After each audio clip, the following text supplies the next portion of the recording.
हो गया? Okay fine. इस क्वेश्चन को देखते हैं। If the radius of earth were to shrink by 1%, मतलब हम क्या लिखेंगे? Change in radius of earth by original radius is equal to what? -1% लिखेंगे। मतलब change in radius is -1% of original radius. Minus क्यों लिखा हमने? बिकॉज रेडियस श्रिंक हुआ है। तो डेल आर क्या होता है? R final minus R initial. तो डेल आर का साइन क्या आ जाएगा? नेगेटिव में आएगा ही नहीं आएगा? मैं इसलिए माइनस में लिख रहा हूँ बिकॉज जब हम वैल्यू पुट करेंगे ना हमको माइनस में पुट करना पड़ेगा। That is the reason. Change अगर नेगेटिव है तो हम माइनस लिख देते हैं, मतलब कम अगर हो रहा है तो चेंज क्या आएगा? नेगेटिव में आएगा। अगर किसी क्वांटिटी का वैल्यू बढ़ रहा है तो उसका चेंज का साइन क्या आएगा? पॉजिटिव में आएगा। इसलिए हमने -1 लिख के रखा है, ठीक है ना? Okay. Remaining the same, the acceleration due to gravity on earth surface would be, मतलब अगर रेडियस ऑफ अर्थ 1% से डिक्रीज हो जाता है तो ग्रेविटेशनल एक्सीलरेशन में क्या फर्क पड़ेगा, ठीक है ना? तो ध्यान से देखो, जी का फॉर्मूला GME/r² है। अभी बात को समझो, वैरी काउंट कर रहा है RE, तो जी भी वैरी करेगा। तो जी किस पे डिपेंडेंट है? RE पे डिपेंडेंट है। तो can I find out the rate of variation of g with respect to RE?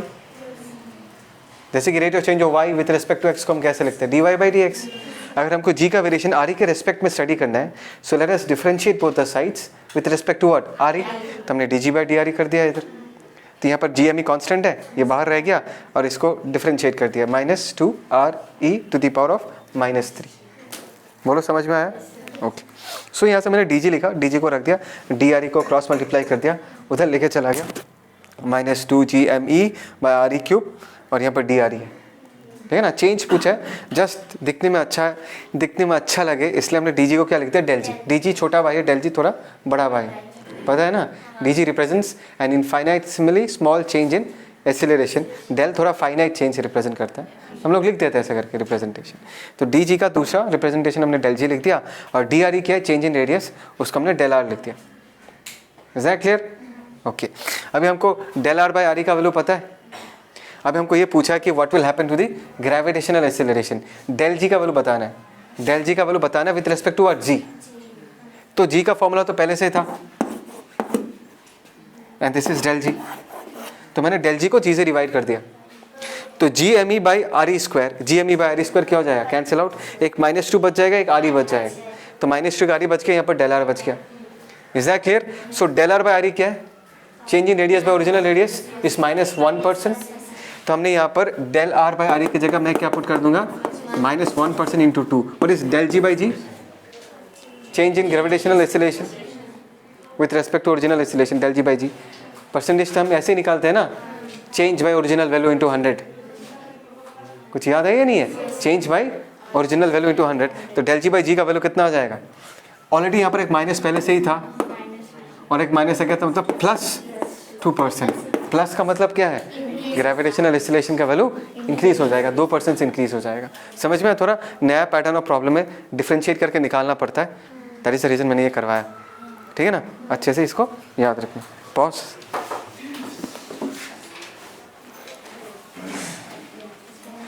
देखो, the period of moon's rotation around earth is nearly 29 days. The moon's mass, if moon's mass were 2-fold of its present. इसका मतलब क्या है कि अभी जितना moon का मास है उसके मास को अगर मैं 2 गुना बढ़ा दूँ तो उसके पीरियड ऑफ रोटेशन में क्या फ़र्क पड़ेगा? ऑप्शन से मैंने ऑप्शंस नहीं लिखा, क्वेश्चन ऐसा कि पीरियड ऑफ रोटेशन में क्या फ़र्क पड़ेगा। बोलो तो what is the first thing that I should do? या तुम्हारे दिमाग में क्या आ रहा है?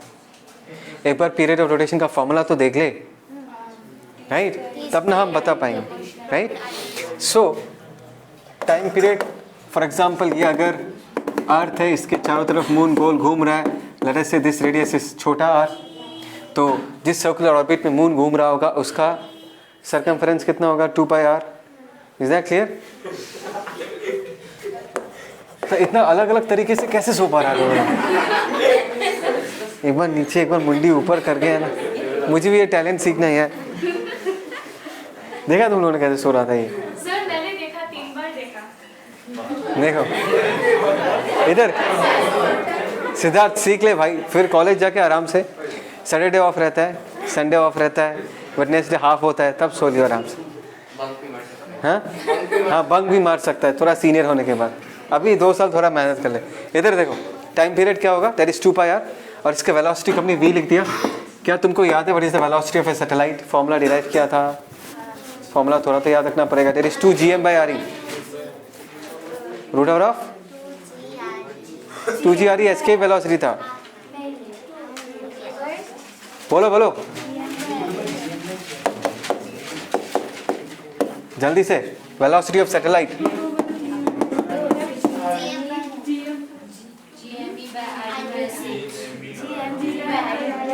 GME,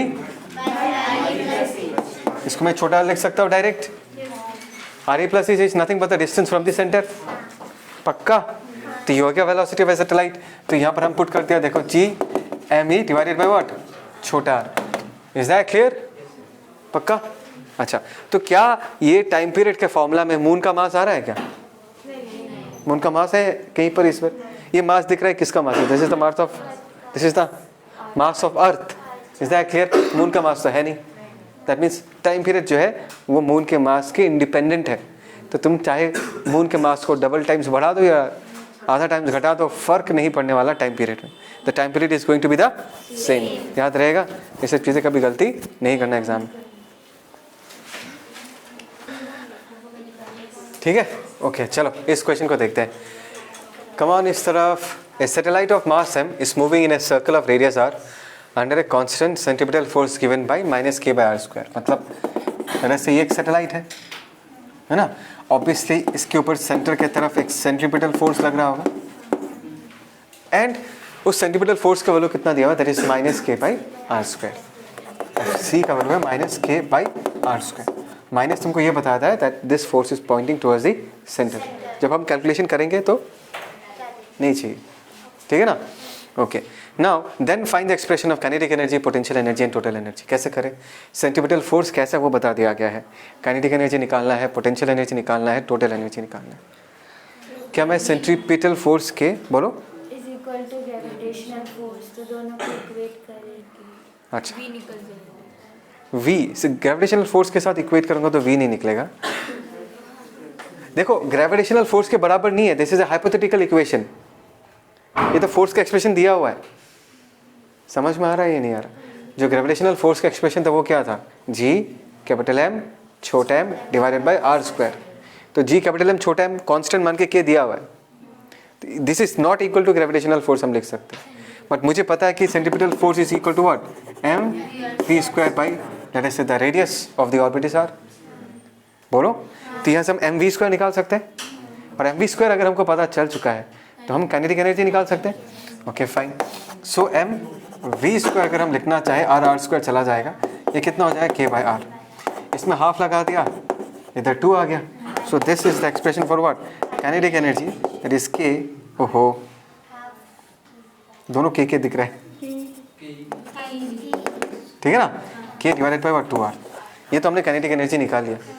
अभी क्या करें, कैसे निकाले potential energy, total energy? Come on, एक चीज सिखाया था तुमको,